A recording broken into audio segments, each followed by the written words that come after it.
ಪೂಜಾ, ನಾನು ನಿನ್ನೆನೇ ಬರಬೇಕಾಗಿತ್ತು. ಆದರೆ ನಾನು ಎಕ್ಸಾಮ್ ಬೇರೆ ಸರಿಯಾಗಿ ಬರೆದಿರಲಿಲ್ಲ. ನನ್ನ ಮನಸ್ಸಿಗೆ ತುಂಬ ಬೇಜಾರಾಗಿತ್ತು.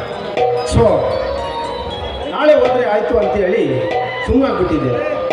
ಅದಿರಲಿ, ಮನೆಯಲ್ಲಿ ಯಾರು ಕಾಣಿಸ್ತಾ ಇಲ್ವಲ್ಲ, ಎಲ್ಲರೂ ಏನು ಸಾಗರ್ ಸಾಹೇಬ್ರು ಕಾಲ್ ಕಟ್ ಮಾಡೋದ್ರಲ್ಲಿ ಬಂದಿದ್ದಲ್ಲ, ನನಗೋಸ್ಕರ ನನ್ನ ಮನೆ ಕಡೆನೇ ದಾರಿ ಸಾಗಿತ್ತು ಅನ್ಸುತ್ತೆ. ಪೂಜಾ, ಈ ನಿನ್ನ ಮನೆಯ ಆಸ್ತಿ ಅಂತಸ್ತನ್ನು ನೋಡ್ತಾ ಇದ್ರೆ ನಿಮ್ಮಪ್ಪ ನಿನ್ನ ಮದುವೆಗೆ ಒಪ್ತಾರೋ ಇಲ್ಲೋ ಅಂತ ತುಂಬ ಭಯ ಆಗ್ತಿದೆ. ಯಾಕಂದ್ರೆ ನಾನು ತುಂಬ ಕಡು ಬಡವನ ಮಗ, ನೀವು ಅಗರ್ಭ ಶ್ರೀಮಂತರು. ಪೂಜಾ, ನಾನು ನಿನ್ನನ್ನು ಪ್ರೀತಿ ಮಾಡಿ ತಪ್ಪು ಮಾಡಿಬಿಟ್ನೇನೋ ಅನಿಸ್ತಾ ಇದೆ. ಸಾಗರ್, ಪ್ರೀತಿಲಿ ಬಡವ ಶ್ರೀಮಂತ ಅಂತ ಏನೂ ಬರೋದಿಲ್ಲ. ನೀನು ಅದ್ರ ಬಗ್ಗೆ ಎಲ್ಲ ಯೋಚನೆ ಮಾಡ್ಬೇಡ. ನಮ್ಮಪ್ಪ ನಾನು ಏನ್ ಕೇಳಿದ್ರು ಇಲ್ಲ ಅಂತ ಹೇಳಲ್ಲ. ಮೊದಲು ನನ್ನ ಕರುಣಿಗೆ ಮಾಂಗಲ್ಯ ಧಾರಣೆ ಮಾಡು. ನಮ್ಮ ಜೀವನದ ಬಗ್ಗೆ ಪ್ಲಾನ್ ಮಾಡು ಸಾಗರ್. ನನಗೆ ಸ್ವಲ್ಪ ಕೆಲಸ ಇದೆ, ನಾಳೆ ಬರ್ತೀನಿ. ನಾಳೆ ಬಂದು ನಮ್ಮ ಮಾರಿಕಳ್ಳ ಡ್ಯಾಮ್ ಎಲ್ಲ ತೋರಿಸ್ಬಿಟ್ಟು ನಿನ್ನ ಸುತ್ತಾಡಿಸ್ಕೊಂಡು ಬರ್ತೀನಿ. ಸರಿ? ಯಾಕಂದರೆ ನಾನು ಈ ಮನೆಯಲ್ಲಿ ತುಂಬ ಹೊತ್ತಿದ್ರೆ ಏನಾದರೂ ಎಡವಟ್ಟಾಗುತ್ತೆ ಅಂತ ಭಯ. ಹಾಗಾದ್ರೆ ಏನೇನು ಮಾತಿನಂತ? ಮತ್ತಿನೇನು ಹೆಚ್ಚಿನ ಕಾಮನ ಬಿಲ್ಲಿಗೆ ಸೆಟ್ಟು ಹೊಡೆಯಲು ಸಜ್ಜಾಗಿ ನಿಂತಿರುವ ಈ ನಿನ್ನ ಸೌಂದರ್ಯವನ್ನು ನೋಡಿ ನಾನು ಹರಗುಚ್ಚವಾಗಿ ಬಿಟ್ಟಿರುವೆ. ಪೂಜಾ, ಮದುವೆಗೆ ಮುನ್ನ ನಾವಿಬ್ಬರು ಈ ಮನೆಯಲ್ಲಿ ಇದ್ರೆ ನೋಡ್ತಿರುವ ಜನರ ಕಣ್ಣಿಗೆ ತಪ್ಪಾಗಿ ಕಾಣುತ್ತಲ್ವಾ?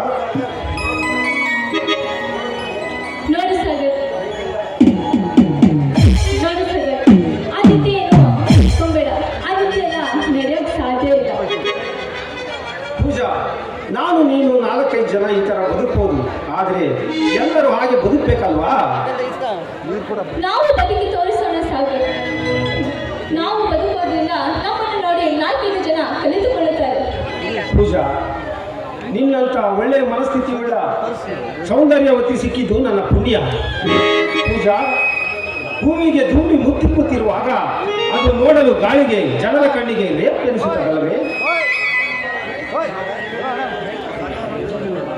ಸಾಗರ್, ನೀವೇನು ಹೇಳಬೇಡಿ. ಸಾಗರ್, ಇದಕ್ಕೆಲ್ಲ ನೀವು ಹೆದರಬೇಡಿ. ನಾವಿಬ್ಬರು ಪ್ರೇಮಿಗಳು, ಮುಂದೆ ದಾಂಪತ್ಯ ಜೀವನಕ್ಕೆ ಕಾಲಿಡುವವರು. ಪೂಜಾ, ನಾನೆಟ್ಟ ಗುಲಾಬಿ ಗಿಡದಲ್ಲಿ ಮೊಗ್ಗೊಂದು ಕಂಡಿತು, ಅದು ನನಗೆ ತಿಳಿಯಲಿಲ್ಲ. ವಜ್ರ ಕಿರೀಟದಂತೆ ಜೋಡಿಸಿರುವ ಈ ನಿನ್ನ ಮುಡಿ ಸೇರಲು ನಗುತ್ತಿರುವುದು ಎಂದು ನನಗೆ ತಿಳಿಯಲಿಲ್ಲ. ಪೂಜಾ, ಬಾಯಿಲಿ